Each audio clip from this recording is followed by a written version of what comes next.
ലൈംഗികതയിലും ലഹരിയിലും മയങ്ങുന്ന മലയാള cinema. Hema committee റിപ്പോർട്ടിൻ്റെ ചുരുക്കം ഇങ്ങനെയാണ്. ആരാണ് സിനിമയെ ശുദ്ധീകരിക്കുക? മധുരമാണെന്ന് കരുതേണ്ട ഉപ്പാണ് കണ്ണീരുപ്പ്. ഹേമ കമ്മിറ്റി റിപ്പോർട്ട് തുടങ്ങുന്നത് ഇങ്ങനെയാണ്. ആണധികാരത്തിൻ്റെ ഹുങ്കിനേറ്റ അടിയാണ് ഹേമ കമ്മിറ്റി റിപ്പോർട്ടെന്ന് ഒറ്റവാക്കിൽ പറയാം.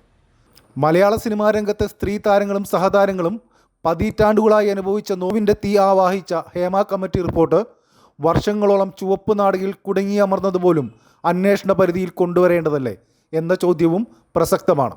ഹേമ കമ്മിറ്റി റിപ്പോർട്ടിലെ ആരോപണങ്ങളിൽ ഏറ്റവും ഗുരുതരം അവസരത്തിന് പകരം ശരീരം ആവശ്യപ്പെടുന്നു എന്നത് തന്നെയാണ്. നൽകിയില്ലെങ്കിൽ വിലക്കും വിവേചനവും. ആണധികാരത്തിന്റെ ഹുങ്കിന്റെ കലാമാധ്യമമാണ് സിനിമയെന്ന് ചുരുക്കി എഴുതിയിരിക്കുന്നു. മയക്കുമരുന്നിന്റെ ഒഴുക്ക്, വിവേചനം, പ്രതികരിച്ചാൽ വിലക്ക് എല്ലാം സാക്ഷിമൊഴികളെ ആസ്പദമാക്കിയുള്ള റിപ്പോർട്ടാണ് നൽകിയിരിക്കുന്നത്. ജൂനിയർ ആർട്ടിസ്റ്റുകളെ പോലും ലൈംഗിക ചൂഷണത്തിന് വിധേയമാക്കുന്നു. സിനിമാ മേഖലയിൽ വ്യാപക ലൈംഗിക ചൂഷണവും കാസ്റ്റിംഗ് കൗച്ച്, അവസരം കിട്ടാൻ വിട്ടുവീഴ്ചകൾക്ക് തയ്യാറായിട്ടുള്ളവർക്ക് പ്രത്യേക കോഡ്, വഴിവിട്ട കാര്യങ്ങൾ ചെയ്യാൻ നിർമ്മാതാക്കളും സംവിധായകരും നിർബന്ധിക്കുന്നതുൾപ്പെടെയുള്ള ഗുരുതര വിവരങ്ങളാണ് റിപ്പോർട്ടിലുള്ളത്. സിനിമ നിയന്ത്രിക്കുന്നത് ക്രിമിനലുകളാണെന്നും റിപ്പോർട്ടിൽ പറയുന്നു. തങ്ങളുടെ ഇംഗിതത്തിന് വഴങ്ങാത്ത നടിമാർക്ക് അവസരം നൽകില്ല, വഴങ്ങാത്തവരെ പ്രശ്നക്കാരെന്ന് പറഞ്ഞ് ഒഴിവാക്കും. സിനിമയിൽ കാസ്റ്റ് ചെയ്തിട്ടും വഴങ്ങിയില്ലെങ്കിൽ റിപ്പീറ്റ് ഷോട്ടുകൾ നൽകും. 17 തവണ വരെ ഇത്തരത്തിൽ തുടരെ ഷോട്ടുകൾ എടുപ്പിച്ച് ബുദ്ധിമുട്ടിച്ചിട്ടുണ്ടെന്നും വിഷയങ്ങളിൽ പരാതി നൽകാത്തത് ഭയം കൊണ്ട് മാത്രമാണെന്നും ചിലരുടെ മൊഴി റിപ്പോർട്ടിലുണ്ട്.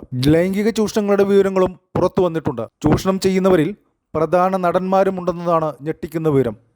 ആരോടെങ്കിലും പരാതി പറഞ്ഞാൽ അവർ എന്നേക്കുമായി സിനിമയിൽ നിന്നും തുടച്ചു നീക്കപ്പെടും. അതിക്രമം കാട്ടിയവരിൽ ഉന്നതരുമുണ്ട്. ശുചിമുറി സൗകര്യങ്ങൾ പോലും നിഷേധിച്ചിട്ടുണ്ടെന്നും പരാതി പറഞ്ഞാൽ സിനിമയിൽ വിലക്കാണെന്നും വീട്ടുകാർ പോലും സുരക്ഷിതരല്ലെന്നും റിപ്പോർട്ടിൽ പറയുന്നു. 2019 ഡിസംബർ 31 ഹേമ കമ്മിറ്റി സംസ്ഥാന സർക്കാരിന് റിപ്പോർട്ട് കൈമാറുന്നത്. കൊച്ചിയിൽ നടി ആക്രമിക്കപ്പെട്ടതിന് പിന്നാലെയാണ് മലയാള സിനിമയിലെ സ്ത്രീകൾ അനുഭവിക്കുന്ന പ്രശ്നങ്ങളെക്കുറിച്ച് പഠിക്കാൻ ഹേമ കമ്മിറ്റിയെ നിയോഗിച്ചത്. സിനിമാ മേഖലയിൽ നേരിടുന്ന ചൂഷണങ്ങൾ ചൂണ്ടിക്കാട്ടിയുള്ള റിപ്പോർട്ടാണ് പുറത്തു വന്നിരിക്കുന്നത്.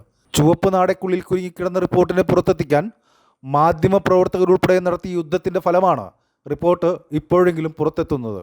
കോടതിക്ക് പോലും പല കടമ്പകളും കടക്കേണ്ടി വന്നു ഈ റിപ്പോർട്ടൊന്ന് പുറത്തെത്താൻ. പക്ഷേ ആരാണ് നടപടിയെടുക്കേണ്ടത്? ചോദ്യം ഇപ്പോഴും ബാക്കിയാകുന്നു. Enlight media, Kochi.